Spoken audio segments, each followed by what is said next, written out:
Welcome back to my series, Dance Mums Uncovered.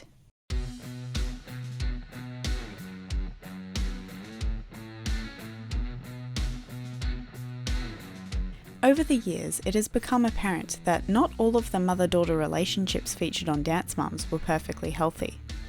I'm well aware that it is normal for a relationship to become strained, especially in such a stressful environment as a TV show. However, what's very unusual is that a lot of these pairs have been freely sharing their dysfunction on social media for everyone to see. There are actually a lot of lessons to be learned from these strained relationships, and looking at these situations can help us to better respect one another.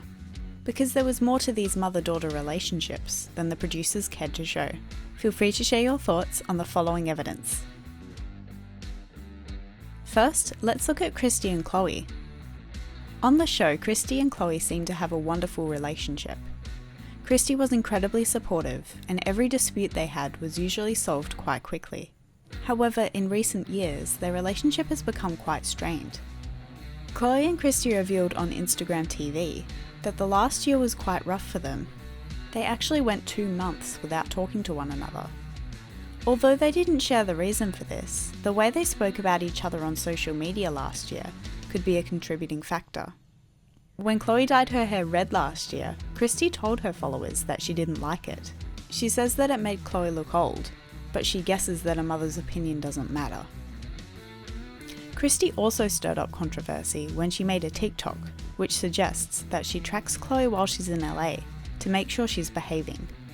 Since Chloe hung out with Brooke, Paige, Nia and Maddie shortly before the TikTok was released, some people have speculated that Christi might see this hangout session as misbehaviour, especially since it was revealed a few years ago that Christi forbade Chloe and Maddie to be in contact.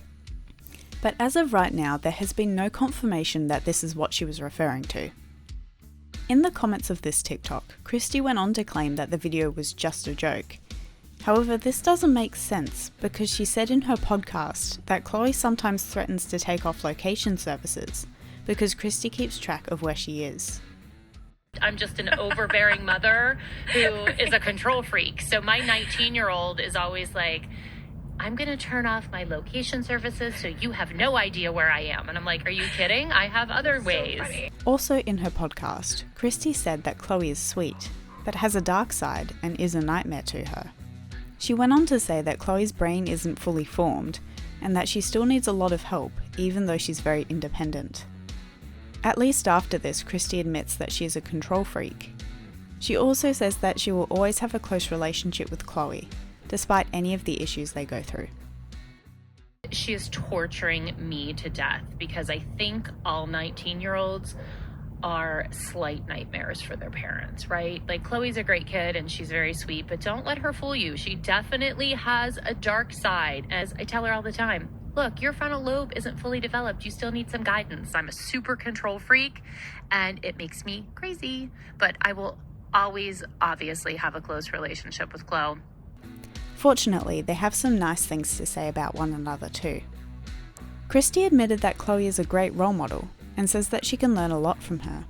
Chloe says that she's very proud of her mum's commitment to her online projects and that she's become a more positive person recently. One thing we can learn from this relationship is to always be respectful when talking about people, especially in front of a third party. And calling people out passive-aggressively on social media is not a good idea either. Next, let's explore Yolanda and Elliana. Now this is a section I want to add a trigger warning for because it does talk about physical harm and threats, and I don't want anyone with personal experience with that feeling confronted. So please just skip to this next timestamp to go to the next section if you think that this might be a particularly harmful thing for you to watch. This section's the only really sensitive one, so you will be able to still watch the rest of the video. People have been concerned that Yolanda was mistreating Elliana since they first appeared on Dance Mums. She put a lot of pressure on Ellie to achieve perfection. When Elliana apologised to her mum for losing to Liliana, the mums asked Yolanda about it. Yolanda jumped right on the defensive, saying that it sounded like they were trying to accuse her of abusing Ellie. Later on, she berated Eliana's friends, even though Ellie begged her not to. And her actions in Season 8 weren't much better. She told all the mums that Elliana had regressed and that it was embarrassing for her. All of these portrayals led to fans finding it very easy to believe Eliana's older brother Luke when he accused Yolanda of hitting and mistreating her kids. He even claimed that Yolanda poses as Elliana on her social media accounts. Along with these accusations, he has posted a couple of videos where Yolanda's yelling at her kids, pushing over a motorbike, and yelling despite the fact that Eliana's begging her not to. While not all of these claims have been confirmed, we do know some incriminating evidence about Yolanda. Firstly, there is a video of Yolanda and a stretching coach pushing Elliana to the point of tears.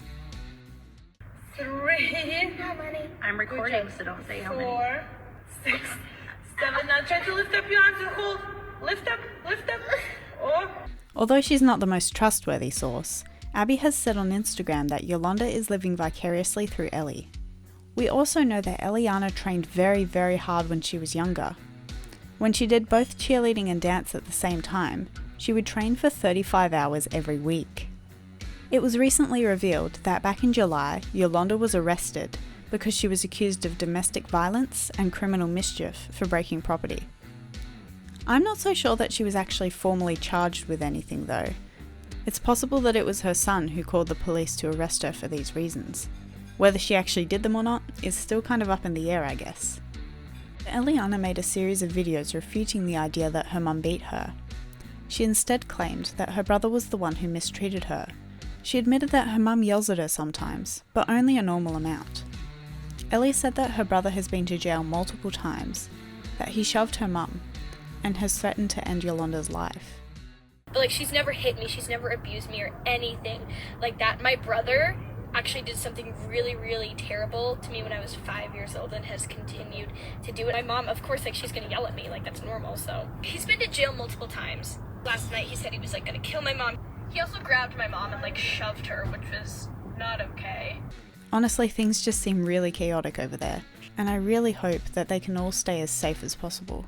Please don't harass them on social media, because they surely have enough to worry about right now. Evidence number 3, Jess and JoJo. While Jess and JoJo never really clashed on Dance Moms, they have hinted that there might have been a bit of conflict between them, due to JoJo's highly successful career. On her mum's podcast, JoJo admitted that sometimes things get hard, and she feels like she and her mum are being torn apart. She says that they sometimes just need a break. JoJo also said that it can be quite hard to be her mum's daughter, boss, and client all at once. And sometimes the lines between these roles get blurry in their relationship. It does get hard at times, and sometimes I have to be like, Mom, we need to take a break for a second. Sometimes we'll get so wrapped up in work that I'll be like, this is actually tearing us apart. There have been things that when we need to talk about them are a little bit more like, this is hard to talk about, like either for you as a mom talking to your kid, but also in a way your client about it. I mean, you do manage me. Yeah. And for me as a kid, but also as your boss talking to you. You know what I'm saying? Furthermore, Jess and JoJo have implied that Jess can be quite pushy behind closed doors. In an interview, JoJo mentioned that they are really close, but she also says that she's terrified of her in the best way. According to Jess herself, she forced JoJo's brother Jayden to start a Musical.ly and film on JoJo's YouTube channel, which he says he hated. Oh yeah, my mom and I get along super well. I'm terrified of her. In the best way, scared of her. I just always want her to You be respect proud of her. me. Oh yeah. I wanted you to make a Musical.ly. I said, just go up in your room and make one. And you were pretty sad. Musical.ly was embarrassing. I'm not You going to lie said, to you. I can't do it. You told me to vlog, and I did not want to start a channel. So you guys just kind of threw me on JoJo's vlog channel, and I literally hated it. I cannot tell you how much I hated that experience in my life. I hated it. Even JoJo revealed that she used to hate singing more than anything in the world, up until 2019, because she thought she was awful. If she hated singing so much, why was she doing it before 2019 then? It could have been for the brand or the money, or for her mother. It wouldn't be the first time that Jess forced her to sing.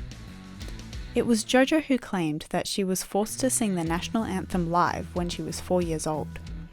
She also said that she didn't like to dance when she was little either. So like I used to hate singing too. I hated singing more than anything. So what did you like? The reason why I didn't like singing is because I thought I was awful. Yes, forced to sing live and didn't want to. Stop it. I only like to sing live since last year. I think one thing we can learn from this relationship is to not push other people too hard. You can be encouraging and involved in someone else's life without pressuring them to do things. 4. Maddie and Melissa. Throughout their time on the show, Maddie and Melissa seemed very close. However, recently, fans have been wondering if Melissa has acted too much like Maddie's friend or sister rather than her mother. For instance, when Maddie was 14, she declared that her mum didn't care at all about her relationship with her then-boyfriend Jack. And in the Mums podcast, Melissa claimed that Maddie was like a 25-year-old. It's like, How do your parents go about it? my mom actually doesn't care. Yeah, so. She is like a 25-year-old. While there isn't anything necessarily dysfunctional about this relationship, people wonder if maybe Maddie seeks out older mother figures like Sia or Abby because she doesn't have a typical relationship with her own mother. It is concerning to hear that Melissa expects Maddie to act with maturity far beyond her years. We should learn to recognise what other people need in our relationships with them, and of course not hold them to impossibly high expectations. Finally, we have Abby and her mother. While Abby and her mother were quite close on the show, Abby has since revealed that the pair weren't always so close. According to Abby, there was an incident where her mother accidentally let her fall off a kitchen table when she was young. As a result, her mother rarely touched her growing up. She has further explained that she became a daddy's girl, and her mother wasn't allowed to bathe or dress her after this happened. I was daddy's girl, you know? My mother actually dropped me or let me fall off the kitchen table or the dining room table. Oh, okay. When I was an infant. And from that moment on, my mother never touched me. Really? Rarely. My dad did all my baths and my ponytails. Abby also says that her mother tried to keep her away from the dance studio that she owned, because the owner of a rival studio in their area had bratty daughters that drove away customers. Similarly, Abby claimed that her dad would cook her a nice breakfast in the mornings, but her mum didn't like this and told him to just give her cereal. Perhaps these attempts to not spoil Abby were the reasons why Abby said on the show that her mum was polite to everyone in the world but her. My dad too. He used to make me breakfast, and then my mother said, "What are you doing? What are you doing?" And he said, "She eats a working man's breakfast." And my mother used to say, "She's not a working man. She's a little girl. She should have cereal." She opened a studio, and all these kids came from the other studio because they hated the daughters. And so my mother was like, "Oh God, I had a little girl at home. She's not going to be at the studio hanging out." So I never was. I went once a week with my dad took me. One thing we can learn from this is that people often need and appreciate you more than you realise. And I guess we shouldn't be afraid to be open with people, even if we think that they'd be better off without us. So what do you guys think? Do you think these mother-daughter relationships can teach us positive things? Or are they toxic beyond repair? Let me know in the comments below. Thanks for watching, and I'll see you next time. Bye.